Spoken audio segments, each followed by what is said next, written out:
Avant de tomber et de chuter sur ce point-là très important, reparlons de ce que nous avons dit hier, à propos de ce que nous croyons.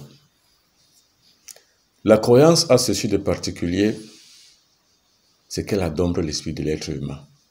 C'est-à-dire pour un individu qui croit. Il croit en une chose, il croit en Dieu, il croit en Jésus, il croit en Mahomet, il croit en n'importe quelle chose. Cela participe à son aboutissement. C'est ce que Günther Anders, un terrible machiavélique philosophe allemand, écrivait dans son livre de l'obsolescence de l'être humain, c'est-à-dire comment rendre l'être humain bête. Notamment, ces écrits-là ont beaucoup servi aux impérialistes pour pouvoir tourner le cerveau du négro-africain, donc de l'Africain. Et c'est pour ça que l'Africain aujourd'hui est beaucoup plus vu sur les autres plateformes du monde entier comme un individu trop bête, trop con et trop idiot. C'est très important de comprendre ce que je veux dire par là.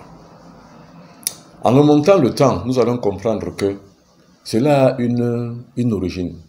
Cette origine est véritablement, on va dire, géopolitique pour le peuple conquérant. Ce qu'on appelait à l'époque les conquistadors.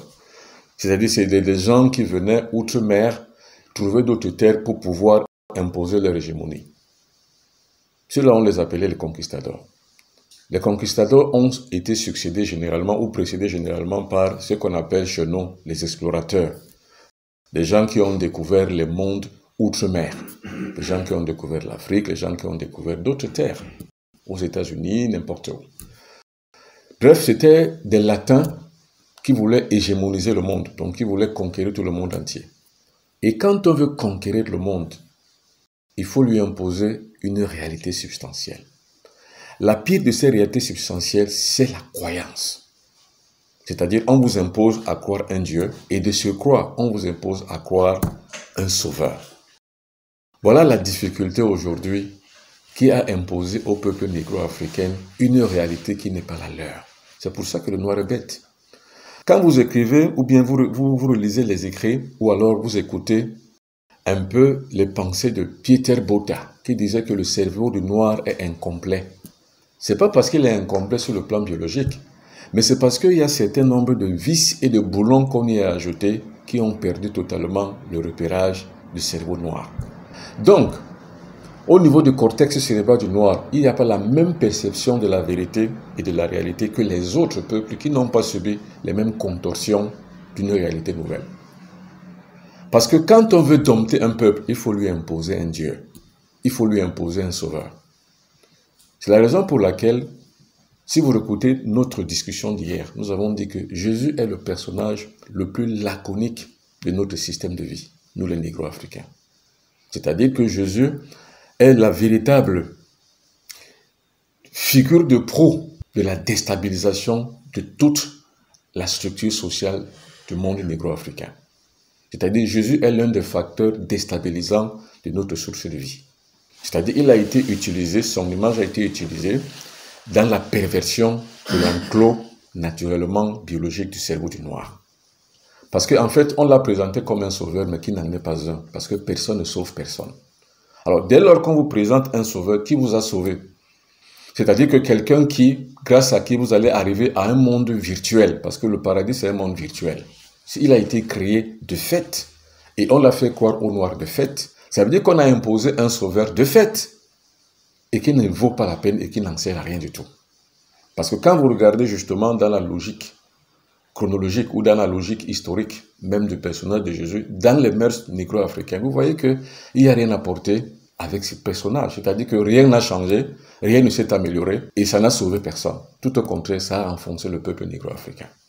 C'est pour ça que Jésus reste une figure déstabilisatrice qui n'en vaut même pas la peine.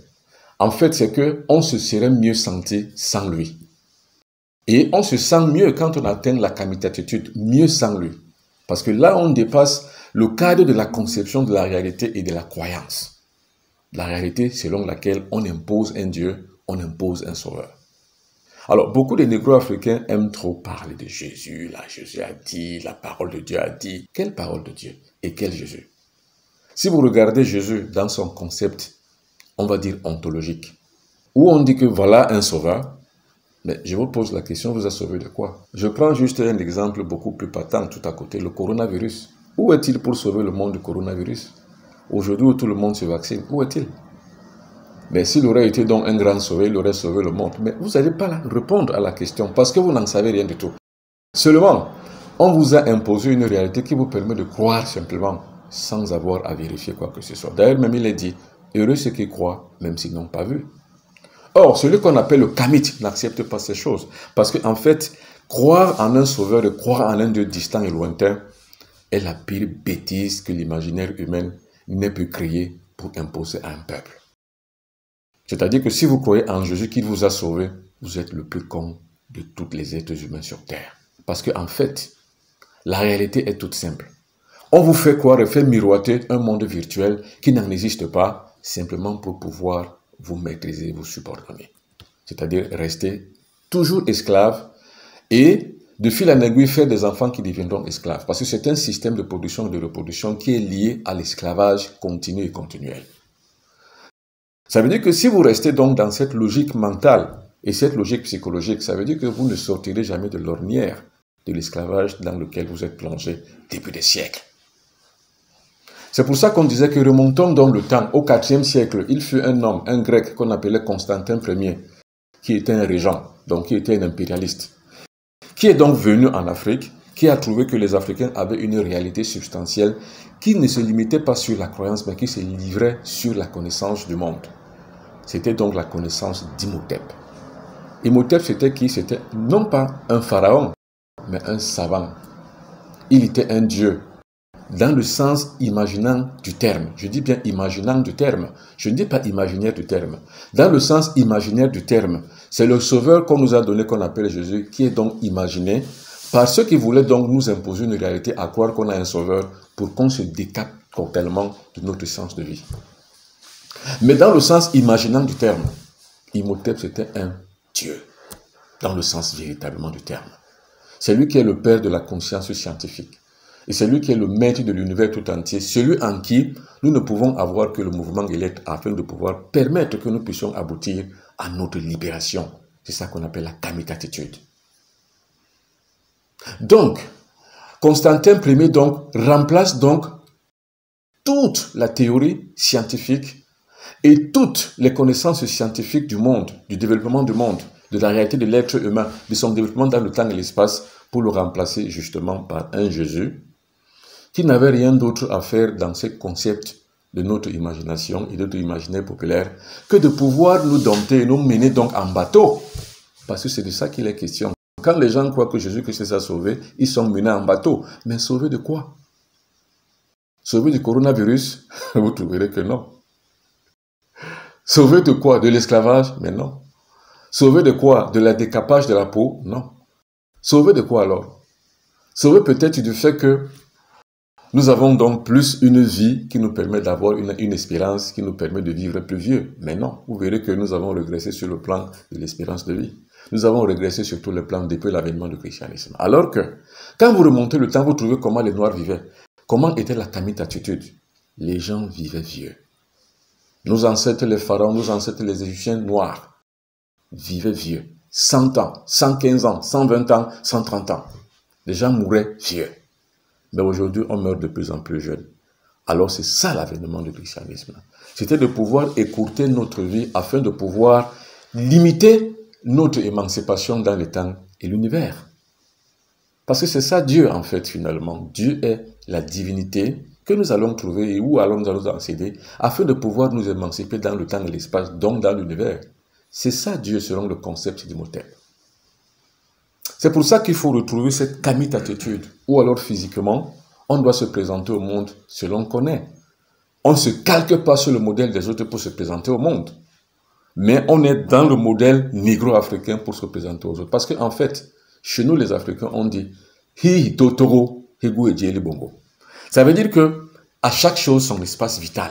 C'est ça que les scientifiques, les philosophes appellent les temps. Ça veut dire que moi, Benoît Béton, j'occupe mon espace. Là où je suis, au milieu où je suis, au milieu où je suis, c'est mon espace seul.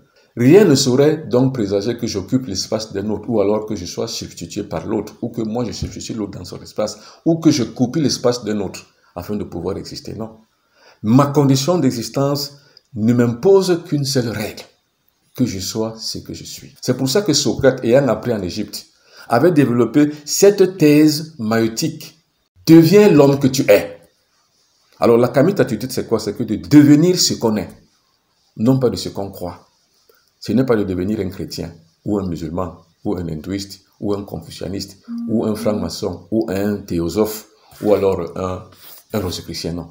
C'est qu'on devienne ce que nous étions, ce que nos ancêtres étaient, à l'époque où l'Égypte était peuplée des Noirs, et avec le concept spirituel, mystico-spirituel et religieux d'Imhotep, qui n'était pas la science de la croyance, mais qui était la science de la connaissance. C'est ça qu'on appelle la kamite attitude. Donc, le négro africain qui va se présenter aux autres avec une peau décapée, avec les mèches brésiliennes, avec les mèches indiennes, avec les mèches occidentales, n'a rien compris de ce qu'il était. Et n'a pas encore compris que dans un monde aussi dangereux et aussi malencontreux efficacement que le nôtre, vivre son espace vital, c'est-à-dire que occuper simplement son étang, est le véritable but d'une existence afin de pouvoir atteindre ce qu'on appelle les cimes de la connaissance de soi. C'est qu'il n'a encore rien compris. D'où la kamite attitude impose un rythme de vie. Sur le plan vestimentaire, habillez-vous comme des noirs. Mettez pas des cheveux des autres peuples. Ne mettez pas les cheveux, les mèches brésiliennes. Ne vous décapez pas la peau pour ressembler au blanc. Parce que le blanc, ça lui fait rien. Que vous vouliez ressembler sa peau alors que vous avez la vôtre. Et vous, vous êtes content parce qu'en fait, dans votre cerveau, on vous a fait croire que le blanc était meilleur que vous. C'est-à-dire que les anges sont blancs, Jésus est blanc, le principe du bien. Les saints sont blancs, le principe du bien. Mais les démons, le diable, sont noirs, le principe du mal. Et vous, vous croyez justement à ce fantasme-là qui vous permet de voir que le blanc est le seul espace ou alors la seule entité dans ce monde qui est pour vous une référence. Et c'est pour ça justement que le noir a connu ses défaites. Alors maintenant, pour remonter donc la pente et revenir donc au sillage d'Imhotep et de rendre sa conscience beaucoup plus subtile aux choses qui sont conformes à la réalité du noir, il faut qu'il fasse le chemin retour. Remonter tout le long du christianisme jusqu'au IVe siècle pour pouvoir se retrouver dans l'Égypte antique et se reconnaître donc comme un véritable être humain. Sans ce chemin de retour, vous ne retrouverez jamais ce que vous étiez avant. C'est-à-dire, il faut déserter les églises, n'y allez plus. Parce qu'on ne vous dit rien dedans, on vous perd le temps. On agite simplement quelque chose qui vous fait gagner du temps, c'est-à-dire vous croyez que vous gagnez le paradis, mais or, vous perdez du temps. Simplement à croire aux élucubrations et à voir la réalité des autres membres et des autres personnes, comme si vous étiez dans une bonne réalité, mais en fait, ce n'est qu'un monde virtuel qui n'existe pas. Et c'est pour ça que lui-même, Karl Marx, disait: c'est l'incomplétude de la vie matérielle qui a entraîné l'homme à voir la solution dans le monde de la religion. Mais or, la religion, c'est un monde de cœur sans cœur, un monde d'esprit sans esprit. C'est l'opium du peuple. Alors, quand il y a beaucoup d'Africains qui parlent de Jésus comme étant un sauveur, qui racontent des choses, qui racontent des conneries, ouais, Jésus m'a sauvé, je suis sauvé par le sang de Jésus. Mais ce qui répète simplement l'écho de ce que eux, ils ont reçu de leurs parents, qui eux aussi ont reçu des impérialistes. C'est-à-dire que vous faites figure d'une progression, d'un maintien, d'une aliénation morale et mentale qui est séculière et séculière. Donc vous perpétrez simplement une tradition de votre propre esclavage. Donc vous vous adombrez dans ce qu'on pourrait appeler l'aliénation de l'homme noir et son auto-aliénation. C'est-à-dire qu'on vous a aliéné et vous continuez vous-même à vous aliéner. Donc sortez de toute cette ornière. Vous verrez que vous avez gagné beaucoup en vous-même pour devenir un véritable kamite. Donc le kamite est une théorie qui permet à l'être humain de pouvoir retrouver sa qualité du noir. Sur le concept spirituel, sur le concept vestimentaire, sur le concept alimentaire, sur le concept de tous azimuts. C'est-à-dire que dans tous les concepts du monde, si partout vous êtes, occupez votre étang. Soyez vous-même. Deviens l'être humain et l'homme que tu es. Deviens la femme que tu es, c'est-à-dire le noir. Sors de la croyance en un Dieu distant et lointain. Sors de la croyance en un sauveur qui n'existe même pas.